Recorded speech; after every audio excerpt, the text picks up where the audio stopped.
Hai, balik lagi bareng aku Amar Marwah. Di sini aku mau tidur, tapi tadi aku habis record tentang buku-buku teman-teman dan obrolannya agak ngalor ngidul, nggak tahu arah. Bentar, apakah di sini aku bisa kelihatan? Maaf ya, aku lagi jaketan karena mau tidur sebenarnya gitu. So, aku di sini mau ngobrol tentang buku 9 Spasi.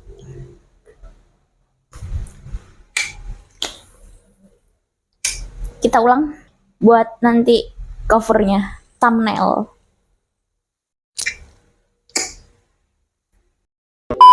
Jadi tadi aku ngobrolin ini sekilas doang tentang 9 Spasi dan aku bacain beberapa part-part doang, dan di sini aku mau kupas tuntas bareng teman-teman. Nggak ngupas semuanya sih, maksud aku kayak bagian-bagian mana aja yang aku jadiin part favorit aku, yang aku jadiin apa ya, mikir, dan aku ngerasa bahwa kata-katanya tuh bagus banget gitu. Di sini aku mau bacain buat kalian. Di sini aku bakal bacain pengantarnya buat temen-temen. Semoga nadaku nggak aneh gitu ya teman-teman. Selamat menikmati. Oh, aku bacain belakangnya dulu.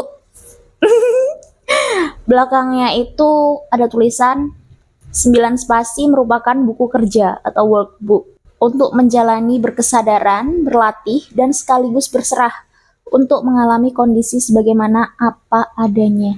9 Spasi menghadirkan kesatuan narasi, pola-pola berlatih, dan lembaran untuk berkontemplasi yang terjalin dalam 9 segmen.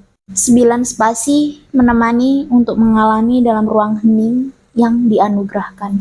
Di sini aku bakal bacain pengantarnya karena pengantarnya ini ketika aku buka itu langsung membuat aku tertuju pengen baca, karena pengantarnya itu beda dari pengantar buku-buku kayak yang lain, itu beda teman-teman.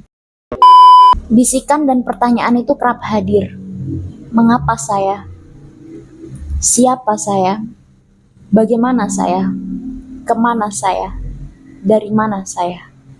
Sebagian bisikan dan pertanyaan tak melulu tentang saya.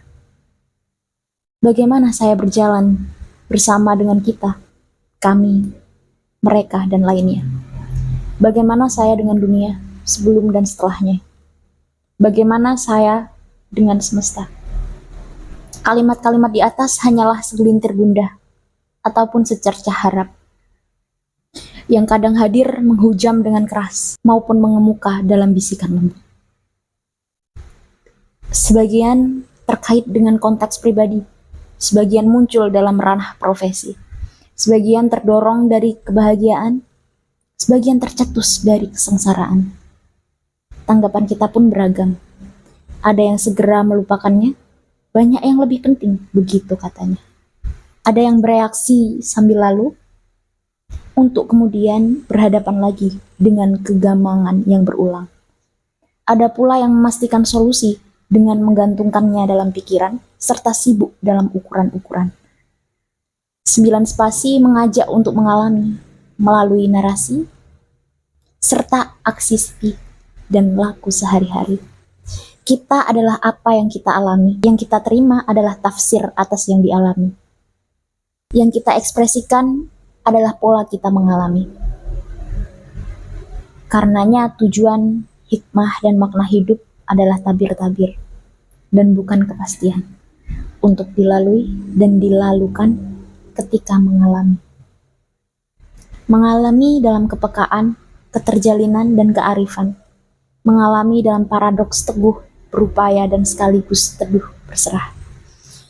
Mengalami karena kita adalah tarian, bukan penari.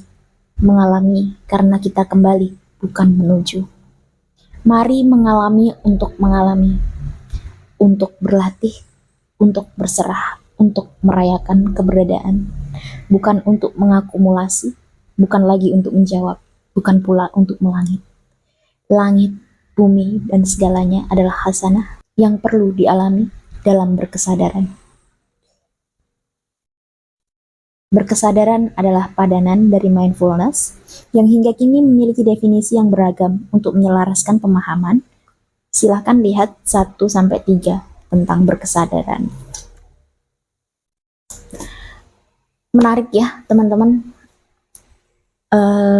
Aku di sini bisa mencentang-centang bagian-bagian yang aku suka. Salah satunya itu di bagian ada pula yang memastikan solusi dengan menggantungkannya pada pikiran, serta sibuk dalam ukuran-ukuran. Terus di bagian bawahnya lagi, kita adalah apa yang kita alami. Yang kita terima adalah tafsir atas yang dialami. Yang kita ekspresikan adalah pola kita mengalami. Kayak wow.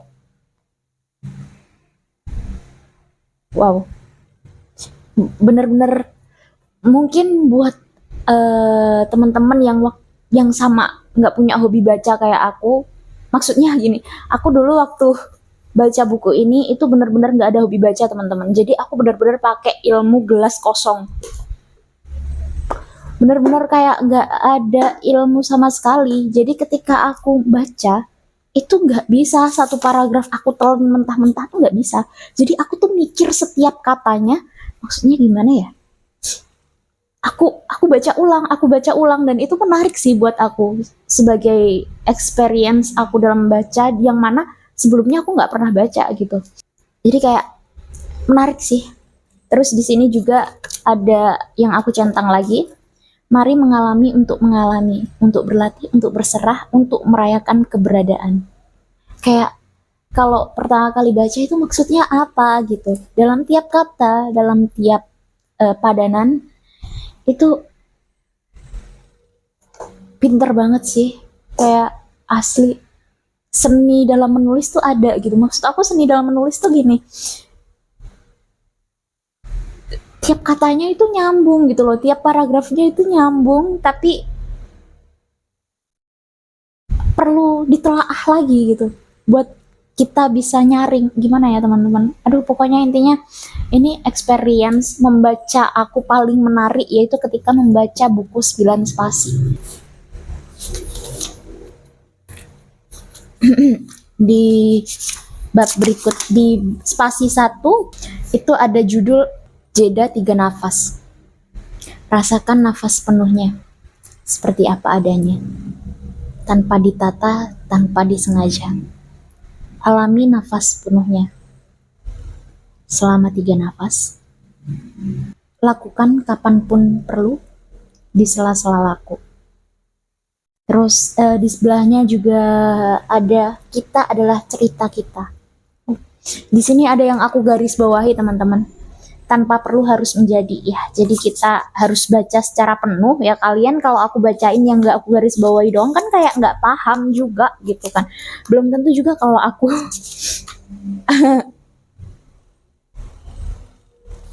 bagus sih, asli, serius. Mari kita baca lagi. Kita adalah cerita kita. Sadar atau tidak, kita adalah cerita kita. Cerita kita bisa menjadi pesan, bisa menjadi ilmu, tanpa perlu harus menjadi. Bagi kita, bagi yang lain, bagaimana kita bercerita dalam sadar? Dengan tidak bercerita, namun menjalani sambil mengalami. Bagaimana kita bercerita dalam sadar? Dengan berkesadaran, menjalani sambil berlatih, menjalani sambil berserah. Bagaimana kita bercerita dalam sadar? Dengan peduli, jernih seapa adanya, bukan dengan tak acuh buram seadanya. Bagaimana kita bercerita dalam sadar? Dengan bertanya tanpa mempertanyakan, dengan menjalani pertanyaan untuk terlepas ketika ikhlas tersadari. Bercerita tak selalu perlu kata, bercerita tak juga harus gempita. Karena sunyi juga peduli, karena hening itu esensi. Ada di bagian selanjutnya, yaitu kebiasaan dan ketidakbiasaan. Kebiasaan berawal dari kebiasaan. Hah, bentar, bentar ya. Kebiasaan berawal dari kebiasaan. Ketidakbiasaan berakhir dari menjalani ketidakbiasaan. Wow, wow, wow. Kalian paham nggak sih? Kebiasaan berawal dari kebiasaan, ketidakbiasaan berakhir dari menjalani ketidakbiasaan. Biasa dan tidak biasa perlu dialami. Biasa dapat memanjakan, sebagaimana tidak biasa dapat menakutkan.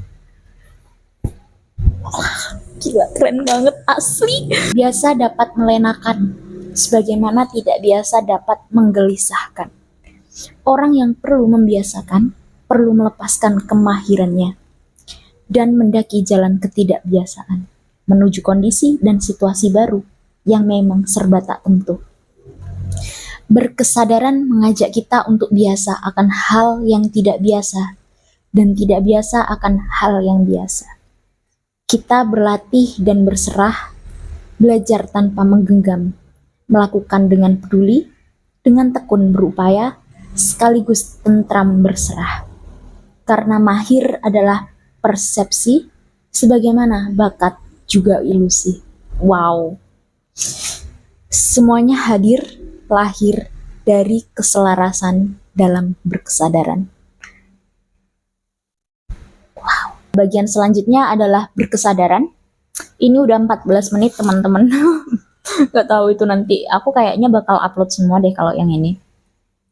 Terus selanjutnya ada sadar dan diam, yang mana berkesadaran, sadar dan diam itu akan aku baca di selanjutnya.